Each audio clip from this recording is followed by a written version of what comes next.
Pour commencer, on développe les expressions littérales. 4x moins m à gauche ne change pas. À droite, on obtient mx moins 2m plus 7. Deuxième étape, on va passer tous les monômes qui ont des x du même côté et tous les autres de l'autre côté.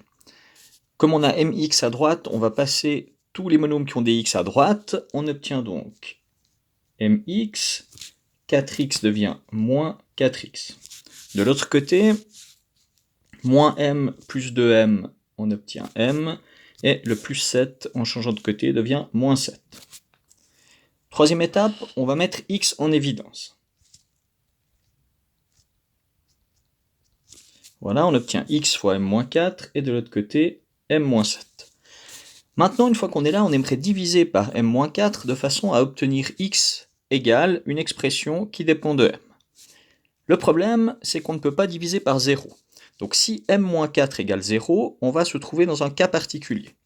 On va donc regarder le cas particulier pour commencer. Donc le cas particulier, c'est si m-4 égale 0, m-4 parce que c'est le coefficient qui multiplie le x. Donc ça vaut 0 si m est égal à 4. Donc notre cas particulier, c'est si m égale 4. Et à ce moment-là, pour voir dans quel cas particulier on est, on va remplacer m par 4 dans l'expression encadrée. On obtient donc à gauche 4 moins 7 moins 3, à droite x fois 0, donc moins 3 égale 0. Cette égalité est fausse, ce qui veut dire que si m égale 4, eh bien, il n'est pas possible de trouver une solution pour x. On obtient donc S égale ensemble vide. Maintenant, si m n'est pas égal à 4, on peut traiter le cas général. Donc cas général, si m n'est pas égal à 4. À ce moment-là, on a le droit de diviser par m-4, puisque m-4 ne peut plus valoir 0. On obtient donc pour x, m-7 sur m-4. Ça, c'est la solution générale pour x. Maintenant, on va répondre aux questions. Donc, question A, est-il possible que S soit égal à R? Eh bien, on a vu qu'on avait un seul cas particulier. Ce cas particulier, c'était ensemble vide, donc ici, c'est impossible. Question B, est-il possible d'avoir S égale ensemble vide? Eh bien oui, on a vu que c'était possible si M est égal à 4.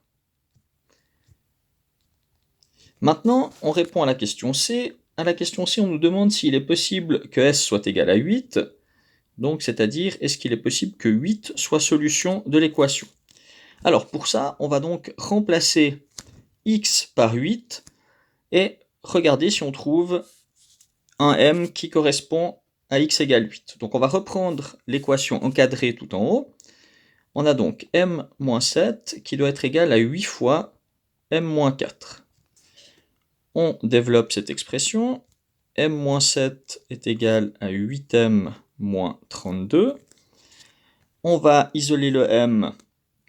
On obtient donc 7m à droite. Le 32 passe de l'autre côté. 32 moins 7, ça fait 25. On obtient donc que m est égal à 25 sur 7. Donc oui, il est possible que l'ensemble des solutions soit 8. Il est possible que x soit 8 si m est égal à 25 sur 7. Donc si m égale 25 sur 7, alors on obtient S, l'ensemble des solutions, est égal à 8.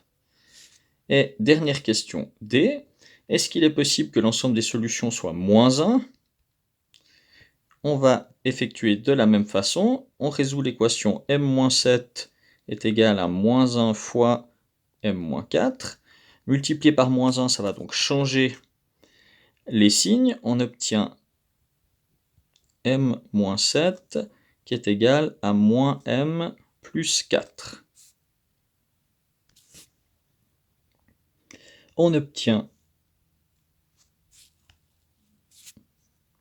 2m égale 11, et donc m égale 11 sur 2. Il est donc possible d'avoir s égale moins 1 si m est égal à 11 demi. S moins 1, c'est-à-dire que x est égal à moins 1.